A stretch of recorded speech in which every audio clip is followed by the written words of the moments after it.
Hey guys, welcome back to the channel. Andy at Laurenceville Garage.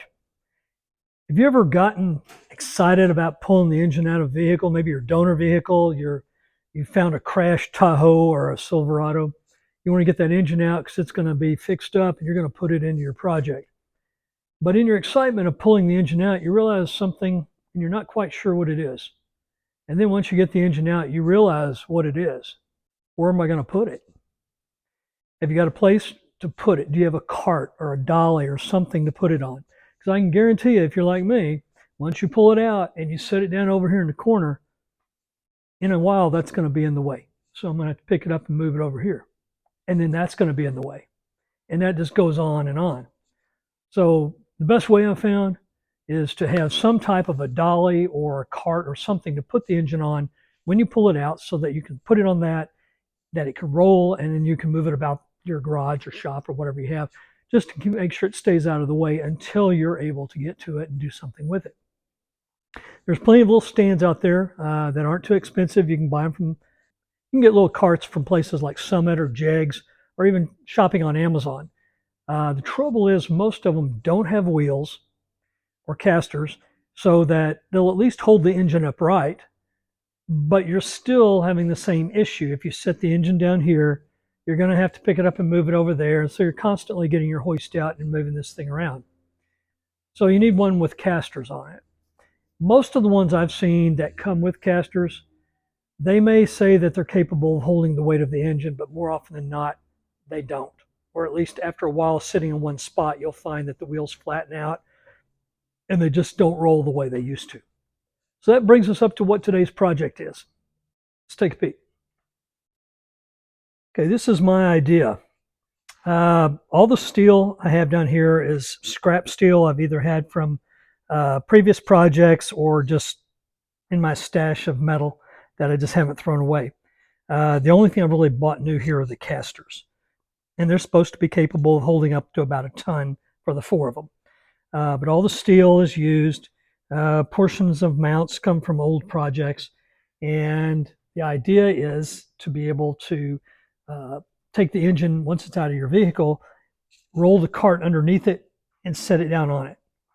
And in this case, sometimes I pull just an engine, and sometimes I pull the engine and transmission together like this project. So I need a cart that's big enough and balanced enough that will hold either the engine or the engine and transmission both. I have another one over there, kind of hard to see. It's just the engine, but the cart is big enough to where it will hold both. So in looking at this, you'll notice that one end is wider than the other. And the purpose for that is, and it's really frustrating, and you'll find out the hard way, is on your engine hoist, the legs are in a V shape. Well, if your dolly or cart is too wide and you're pushing it up under here, it'll hit the frame before the engine is centered on it or where you want it. The front of the cart is going to be more narrow so that it can fit up to about here under the hoist, so that the engine will be in the perfect placement and you won't have to turn the engine around. It'll be just the way it is. So let's get started on welding this thing together. And there's nothing magical about it. I'm not going to bore you with a lot of time spent welding and a lot of background music. So let's just get started.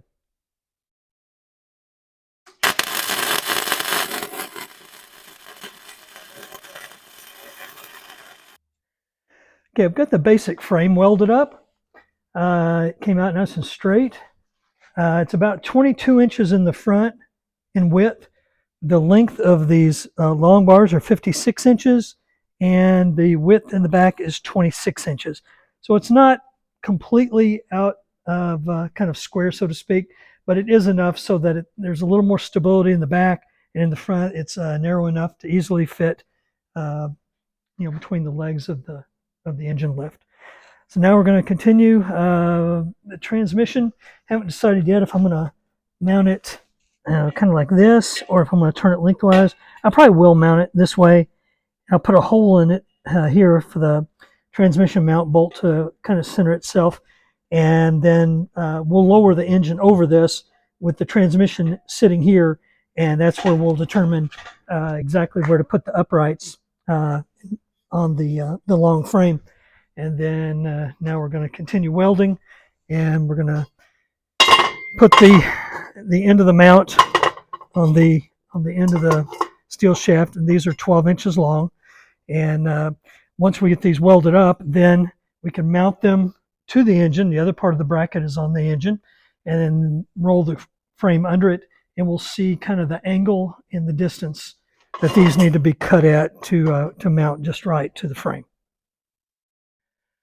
Okay, the frame is nearly done. It's pretty darn square. It seems to be a hair off in the front, but that could be due to the concrete, but I think it'll be just fine. The casters are on.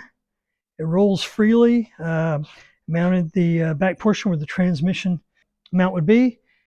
So let's slide it under the engine and see how it fits, and determine where those engine mount bars will go. I like how that front fits under there. All right, there's the hole for the transmission in the back. So that tells me these crossbars are going to land right about there. So we're going to lower it just to get the tail shaft of the transmission into this hole in the back. That'll center it, and then we can get the front squared away and determine what kind of angle we need to cut on these upper bars in order to get it to mount properly. Okay, I've got the engine positioned pretty central to the cart, and the back is in place.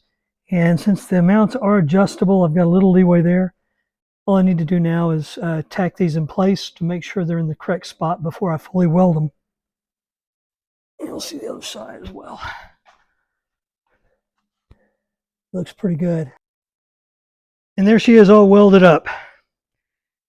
Looks good. Let's see. The final test is going to be, will it fit properly now that everything's welded? So let's try it out.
Okay, the driver's side bolted up okay.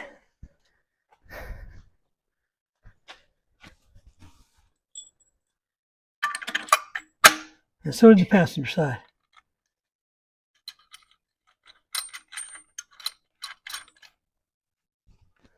Okay, so far so good.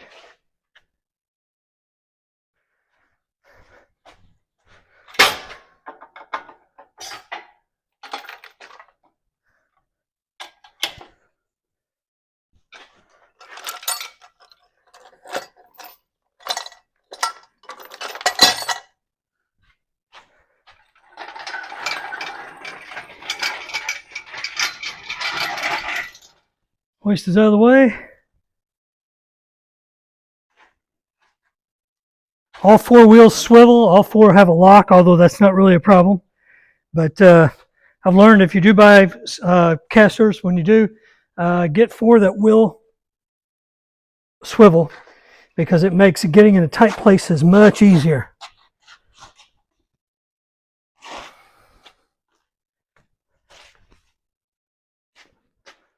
Well, guys, thanks for joining me. Hope this was a short video, something you could get a few ideas from. It's going to be great. This is going to be something that really gets this out of my way. It's been in the way over one spot for quite a long time. So I appreciate your thumbs up and likes. Subscribe if you like it, and hope to see you next time in the next video. Have a great day.